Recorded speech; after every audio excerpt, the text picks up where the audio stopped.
আল্লাহ তাআলা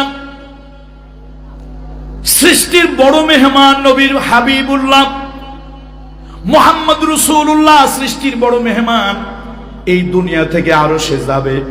দুনিয়ার প্রেসিডেন্ট মাঝ দিয়ে আসবে, দুনিয়ার প্রধানমন্ত্রী মাঝ দিয়ে আসবে, দুনিয়ার প্রধান উপদেষ্টা মাঝ দিয়ে আসবে। সব ট্রাফিককে বলে দেওয়া হলো ডাইনের রাস্তা বন্ধ, বামের রাস্তা বন্ধ, সোজা একটা রাস্তা খোলা থাকবে। সব রাস্তা বন্ধ, কোনো জাম হবে না, রাস্তায় কেউ হাঁটবে না, কেউ চলবে না, যেন উপদেষ্টা প্রধানমন্ত্রী প্রেসিডেন্টের গাড়ি একটা ব্রেক দিতে না হয়, ব্রেক ছাড়া একভাবে যেন চলে আসতে পারে।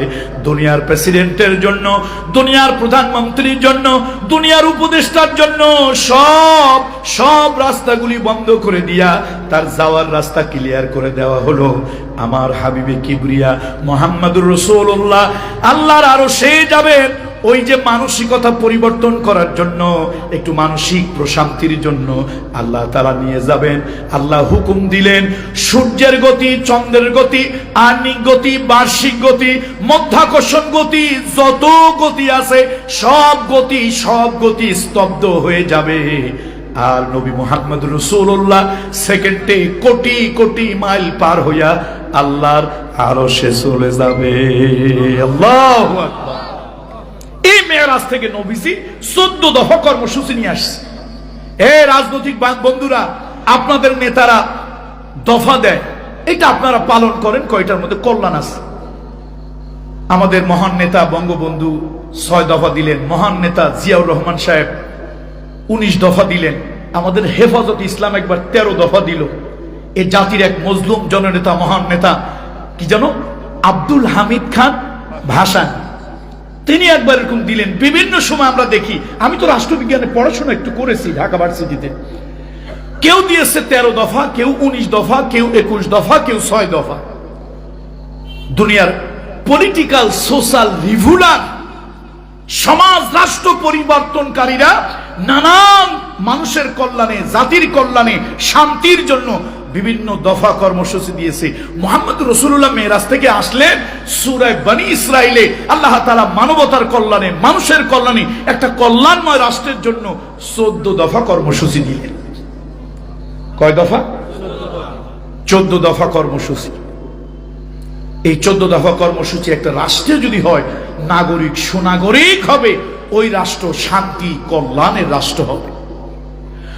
وَقَضَى رَبُّكَ أَلَّا تَعْبُدُوا إِلَّا إِيَّاهُ।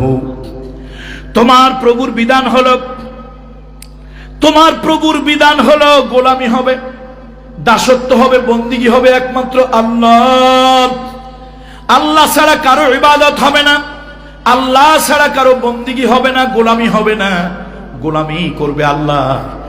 আর 2 নম্বরে ওয়াবিল ওয়ালিদাইনে ইহসানা, যাদের কারণে সুন্দর পৃথিবী দেখছো, এই বাপ মার সাথে ভালো আচরণ করবে, মানবিক আচরণ করবে, বাপ মার খিদমত করবে, হক আদায় করবে। এরপরে অবিদিল কুরবা, নিকটতম আত্মীয়, রক্তের সম্পর্ক, এগুলি বজায় রাখতে হবে। রক্তের সম্পর্ক ছিন্ন করা যাবে না। নবীজি বলেছেন তাসিল মান কতাক, যে আত্মীয়, যে রক্তের সম্পর্ক লোক তোমার সাথে সম্পর্ক ছিন্ন করেছে, তাসিল মান কতাক, তোমার সাথে যে ছিন্ন করেছে তার সাথে জোড়া লাগাও। সুতরাং এটা নিকট আত্মীয়তার বন্ধন রক্ষা করতে হবে। এরপর ধন সম্পদ অপচয় করা যাবে না, ধন সম্পদ অপচয় করা যাবে না। ওয়ালা তুবাযযিরু তাবযীরা ইন্নাল মুবাযযিরিনা কানু ইখওয়ানা শায়াতিন। এরকম 14 দফা কর্মসূচি দিয়েছে মেরাজে। রাসূলুল্লাহ সাল্লাল্লাহু আলাইহি ওয়াসাল্লাম মেরাজ থেকে আসার পরে প্রথম দফা, কয়টা দফা বলেন তো সবাই? কয় দফা? নবীজির দফার মধ্যে শান্তি, মুক্তি, কল্যাণ আছে না নাই? আমরা যদি বঙ্গবন্ধুর, জিয়াউর রহমানের, ভাসানীর, তারপরে আমরা যদি ওসমানীর, আমরা যদি শেরে বাংলার, আমরা যদি শহীদ সরওয়ার্দীর, তাদের দফা যদি মানতে পারি, তো হাবিবে কিবরিয়া, রহমতের নবী, বরকতের নবী, মায়ার নবী, দয়ার নবী মুহাম্মদুর রাসূলুল্লাহ দফা মানলে কি কোনো ক্ষতি টতি আছে? বলতে পারেন হিন্দু বৌদ্ধ আছে। আরে ভাই, ওটা তো আমিও জানি। একমাত্র ইসলামের কাছে সব ধর্মের মাইনরিটি, রিলিজিয়াস মাইনরিটি যত আছে একমাত্র ইসলামের কাছে নিরাপদ, আর কারো কাছে নিরাপদ নয়। কার কাছে নিরাপদ? ইসলামের কাছে। লা ইকরাহা ফিদ্দিন, ইসলাম কারো গলায় পাড়া দিয়ে ধর্মান্তরিত করতে বলে নাই। লাকুম দীনুকুম ওয়ালিয়া দীন, তোমার দিন তোমার কাছে, আমার দিন আমার কাছে। নবীজি বলেছেন কারো দেবদেবী নিয়ে কোনো মন্তব্য কুৎসা করিও না, মন্তব্য করিও না। ইয়া রাসূলুল্লাহ, কেন করব না? তুমি তার দেবদেবী নিয়ে কথা বলবে, তারা তোমার আল্লাহ রাসূল নিয়ে কথা বলবে। নবীজি বললেন আল মুসলিমু মান সালিমান নাস মিন লিসানিহি ওয়া ইয়াদিহি, ওই লোকটা মুসলমান যার হাত আর জিহ্বা থেকে মানুষ নিরাপদ থাকে। তুমি একটা হিন্দু, একটা বৌদ্ধ, একটা খ্রিস্টান, একটা মাইনরিটিকে, সংখ্যালঘুকে তুমি নির্যাতন অত্যাচার করতে পারো না। না পারো কথা দিয়ে, না পারো হাত দিয়ে। আমার তো মনে হয় ওয়াজ মাহফিলগুলোতে ওলামা ইকরামরা যারা আছেন, আমি একটা বিনয়ের সাথে অনুরোধ করি, ওয়াজ মাহফিলগুলো এখন যেহেতু পারমিশন নেওয়া লাগে না, ওয়াজ করতে গেলে দেশে ক্যাসিনো হয় তা নিয়ে সমস্যা নাই, প্রস্টিটিউশন থাকে তা নিয়ে সমস্যা নাই, যত মাথা ব্যথা ওয়াজ মাহফিল করতে গেলে এই নেতা ওই নেতা সেতা খাতা, তারপরে পুলিশের কাছে দৌড়াইতে দৌড়াইতে নতুন জুতার পায়ের তলা শেষ হয়েছে না? আপাতত যতদিন পারমিশন নেওয়া লাগে ততদিন আপনাদেরকে বলি, আলেম ওলামাদেরকে দাওয়াত দিয়ে মানুষের বোঝার জন্য কল্যাণময় সাবজেক্ট দিয়ে দেন। কল্যাণময় রাষ্ট্রের কি কি গুণ কোরআন এবং হাদিস থেকে বলেন, ইসলামিক সমাজ ব্যবস্থার কি কি গুণ, ইসলামী ফৌজদারি আইন হলে দণ্ডবিধি যদি হয়, ইমপ্লিমেন্ট হয়, তাহলে মুসলমানের কি সুবিধা, অমুসলিমের কি অসুবিধা, এগুলো আলোচনা করেন। আমাদের সেগুলি আছে, জনগণ জানেই না, বোঝেই না। তারা জানে শুধু সুবহানাল্লাহর ফজিলত, আলহামদুলিল্লাহর ফজিলত আর পাগড়ি বান্ধার ফজিলত আছে, আর কোরআন হাদিসে অন্য কোনো কথা, জীবন ঘনিষ্ঠ কোনো কথা নাই। হুজুরদেরকে ওয়াজে সাবজেক্ট দিয়ে দেন, পারলে করুক, না পারলে চলে যাক। এ জাতির জানা দরকার, এ জাতির জানা দরকার যে ইসলামের সবকিছু আছে। খাদ্যে ভেজাল, ওজনে কম দেওয়া, পরিবেশ রক্ষার ব্যাপারে ইসলাম কি বলেছে দেন, আত্মীয়তার বন্ধন, প্রতিবেশীর হক, ইসলাম কি বলেছে সেগুলো নিয়ে আলোচনা, সাবজেক্ট দিয়ে দেন। সাবজেক্ট ভিত্তিক কথা হোক। কি ভিত্তিক কথা হবে? সাবজেক্ট ভিত্তিক কথা হবে। বন্ধুরা আমার, আসুন আমি আর কথা, যেহেতু আমাদের একটা টাইম ফ্রেম আছে সলাতুল ইশা, এই জন্য কথা বাড়াবো না। 14 দফা কর্মসূচি রাসূলুল্লাহ নিয়ে আসছিলেন। আল্লাহ তাআলা কিন্তু মহান, আল্লাহ স্বার্থপর নন। বলেন না একটু আল্লাহু আকবার, একটু কলিজা থেকে আবেগ নিয়ে বলেন না আল্লাহু আকবার। কেন আবেগ নিয়ে বললাম? আমার আল্লাহ স্বার্থপর নন, আমার আল্লাহ স্বার্থপর। এই যে 14টা দফা দিছে, আল্লাহ নিজের জন্য রাখছে 1 দফা, বান্দার জন্য দিছে 13 দফা। আল্লাহ নিজের জন্য শুধু একটা রাখছেন, আল্লাহ তাআলা রাখছেন ওয়াকাদা রাব্বুকা আল্লা তা'বুদু ইল্লা ইয়াহু। আল্লাহর ইবাদত, আল্লাহর গোলামি হবে, আর কোন পীরের গোলামি, পরীর গোলামি, দরগার গোলামি, দুর্গার গোলামি, কারো গোলামি হবে না। আমার হিন্দু ভাই, আমার হিন্দু বোন 1000টা দুর্গার গোলামি করুক, 1000টা দুর্গার গোলামি করুক, এটা তার ধর্ম, এটা তার আকীদা, এটা তার বিশ্বাস। সে রাষ্ট্রের নাগরিক, রাষ্ট্র তাকে 1000টা পূজা মণ্ডপ বানিয়ে দেখ, উপাসনায় বানিয়ে দেখ, দেবালয় বানিয়ে দেখ, 1000 বার সে সেজদায় পড়ুক, এটা তার ব্যাপার। নাগরিক হিসাবে হি হ্যাজ রাইটস, তার অধিকার আছে। আমি তারটা নিয়ে কথা বলি না, কিন্তু আমি মুসলমান, আমার জন্য দরগার পূজা, দুর্গার পূজা, নেতার পূজা, নেত্রীর পূজা, ব্যক্তির পূজা, নফসের পূজা, কোন পূজা জায়েজ নাই। পূজা যদি করতে হয় একমাত্র আল্লাহ। পূজা একমাত্র কার? বলেন, পূজা একমাত্র কার? একমাত্র আল্লাহ। আমাদের দেশে অনেক হুজুরেরা ভয়তে কথা বলতে সাহস পান না। একটা জাতির একটা শিরক, নেতার ভাস্কর্য বানিয়ে তার সামনে ফুল দিয়ে নীরবে দাঁড়িয়ে থাকে, আল্লাহর কসম, আল্লাহর কসম, আল্লাহর কসম, আল্লাহর ইজ্জত ও জালালের কসম। এটা একটা শিরক ইবাদত, এটা ঈমান বিধ্বংসী ইবাদত। শেখ মুজিবুরের হইল এটা শিরক, জিয়াউর রহমানের হইল শিরক, আমার বাপ টেকেরহাটের মরহুম পীর সাহেব মরহুম দেলওয়ার হোসেন আনসারীর মতো বুজুর্গেরও যদি ভাস্কর্য বানানো হয়, আল্লাহর কসম এটাও শিরক। মরহুম হাফিজ হুজুরের যদি বানানো হয়, সেটাও শিরক। কারো কোনো ভাস্কর্য ইসলামের শরীয়তে বৈধ নয়। ভাস্কর্য বানিয়ে তার সামনে ফুল দিয়ে নীরবে দাঁড়িয়ে থাকা, মাথা নত করে, এটা শিরক। এটা আলেমদের ব্যাপারে কথা বলতে হবে, এটা রাষ্ট্রীয় শিরক। আপনি চুপ করে থাকবেন আর এটাকে রাজনীতি মনে করবেন, এটা উচিত নয়। এই কথায় কেউ যদি অসন্তুষ্ট হয়, হোক, কথাগুলি বলতে হবে। যদি ভাস্কর্যই যদি তৈরি করে সম্মান করা বৈধ ছিল, মুহাম্মদ রাসূলুল্লাহর ভাস্কর্য সাহাবীরা তৈরি করতেন, তবে কাঠ দিয়ে পাথর দিয়ে না, কলিজাটা ফেরে কলিজাটা বের করে শুকাইয়া ওই শুকনা কলিজা দিয়ে রাসূলুল্লাহর ভাস্কর্য তারা তৈরি করতেন। সুতরাং আসুন, রাষ্ট্রীয়ভাবে অনেক শিরক হয়, আমরা তার ব্যাপারে কথা বলি না। সাধারণ জনগণ মনে করে এটা কোনো গুনাহের কাজ নয়। মাথা ঝুঁকাবেন কার কাছে? কিছু চাইবেন কার কাছে? যত বড় পীর হোক, যত বড় পীর হোক, পীরের কবরে কিছু চাইব না। কবর জিয়ারত করা সুন্নত। কবর জিয়ারত করা কি সুন্নত? কবরের কাছে চাওয়ার জন্য না, নিজে স্মরণ করার জন্য।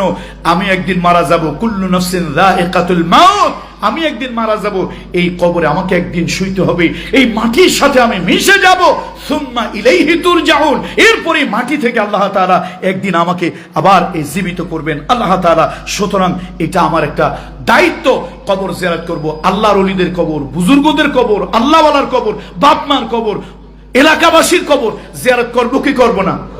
বলেন, করব কি করব না? এটা করা কোন ইবাদত? বলেন, কোন ইবাদত? তবে যত বড় পীর হোক, কোন পীরের কবরের কাছে কিছু চাইব না। পীরের কবরের কাছে কিছু চাওয়ার জায়গা কোন জায়গায়? আল্লাহ। আল্লাহ তাআলা শোনেন, ওয়াজান্নুন ইয যাহাবা মুগাযিবান فظن أن لن نقدر عليه فناداه في الظلمات أن لا إله إلا أنت سبحانك إني كنت من الظالمين। ইউনূস আলাইহিস সালাম লম্বা ঘটনা, ওদিকে আমি যাব না। মাছে তার গিলে খেয়ে ফেললো, মাছের পেটের ভিতরে তিনি ঢুকে গেলেন।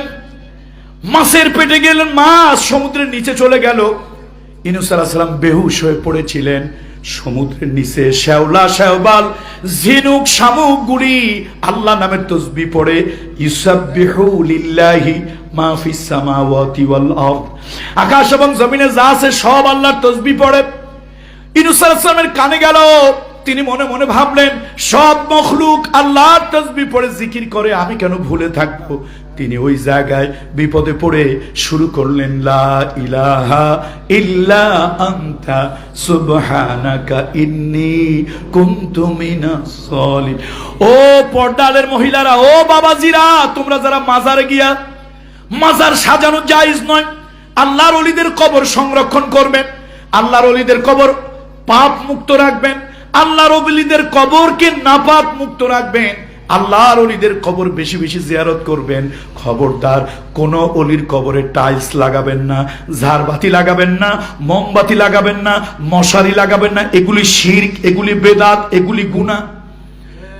খবরদার কোন পীরের কাছে কিছু চাইবেন না, চাইবেন আল্লাহর কাছে। ইউনূস আলাইহিস সালাম শিক্ষা দিয়ে গেল।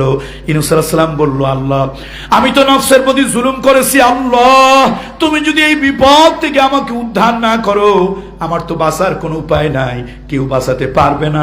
আল্লাহ তাআলা তাকে উদ্ধার করলেন, বাঁচায় দিলেন। ফাস্তাজাবনা লাহু ওয়া নাজ্জাইনাহু মিনাল গাম্মি ওয়া কাযালিকা কি নুনজিল মুমিনিন। ও মা, আমার ওয়াজ যারা শুনতেছো, মা, আমিও পীরের ছেলে, আমি একটা অনুরোধ করে যাই, মা, তোমার ঘরে যদি কোনো বিপদ আপদ হয়, কোন পীরের কাছে যাইও না, মা, তুমি ইহতিমামের সাথে ওযু করে সালাতুল হাজত নামাজে দাঁড়ায় যাইও, তুমি আল্লাহর কাছে চাইও। পীরের কাছে চাইবো না, পরীর কাছে চাইবো না, কবরের কাছে চাইবো না, কারো সামনে মাথা নত করবো না, নেতার সামনে নয়, নেত্রীর সামনে নয়, ভাস্কর্যের সামনে নয়, মাথা নত করবো আরশের মালিক, আকাশের মালিক, সৃষ্টির মালিক আল্লাহর সামনে। কয় দফা কর্মসূচি মেরাজে? তার মধ্যে প্রথমটা হলো বিরুদ্ধে, জুলমের বিরুদ্ধে, জালিমের বিরুদ্ধে কথা বললে তাহলে তোমার উপরে কিছু মামলা হামলা, জেল জুলুম, চাকরির হুমকি, ওয়াজের হুমকি, জেলের হুমকি ইত্যাদি আসবে। ভয় পাইও না। ইন্না যালিকা মিন আজমিল উমুর, এটা হলো জীবনের বড় অর্জন। আল্লাহ তাআলা আজকের মাহফিলটাকে কবুল করুন। আল্লাহ তাআলা এই মাহফিলটাকে আরশে আজিমে মঞ্জুর করুন। আপনারা এলাকাবাসী, মহল্লাবাসী, দল মত নির্বিশেষে মাহফিলটার আয়োজন করেছেন। এর বিনিময় আল্লাহ তাআলা দুনিয়া এবং আখিরাতে জাযায়ে খাইর, উত্তম জাযা আল্লাহ তাআলা যেন দান করেন। মেরাজের মাস, এই মাসে আল্লাহ তাআলা মেরাজ দিয়ে 14 দফা কর্মসূচি দিয়েছিলেন। আমাদের সমাজটা কোরআনের আলোকে আলোকিত হোক, আমাদের রাষ্ট্রটা কোরআনের আলোতে আলোকিত হোক, জাতি ধর্ম বর্ণ নির্বিশেষে সবাই শান্তি কল্যাণ পাক, এই প্রত্যাশা রেখে আমি আমার সংক্ষিপ্ত কথা শেষ করলাম। হাদা মা ইনদি ওয়াল ইলমু ইনদাল্লাহ আলাইহি তাওয়াক্কালতু ওয়া ইলাইহিল উনীব। ওয়াসসালামু আলাইকুম ওয়া রাহমাতুল্লাহি ওয়া